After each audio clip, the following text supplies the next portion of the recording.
और काफिर कहते हैं कि ये कुरान मन घड़त बातें हैं जो इस मुद्दई रिसालत ने बना ली हैं, और कुछ दूसरे लोगों ने इसमें इसकी मदद की है।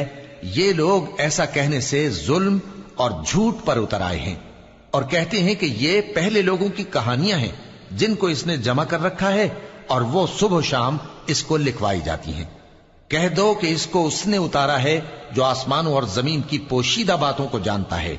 बेशक वो बख्शने वाला है, मेहरबान है। और कहते हैं ये कैसा पैगंबर है कि खाना खाता है और बाजारों में चलता फिरता है, इस पर कोई फरिश्ता क्यों नाजिल नहीं किया गया कि इसके साथ खबरदार करने को रहता, या इसकी तरफ आसमान से खजाना उतारा जाता, या इसका कोई बाग होता कि उसमें से खाया करता।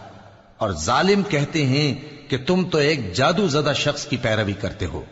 ए पैगंबर, देखो तो ये तुम्हारे बारे में किस किस तरह की बातें करते हैं, सो गुमराह हो गए और रास्ता नहीं पा सकते।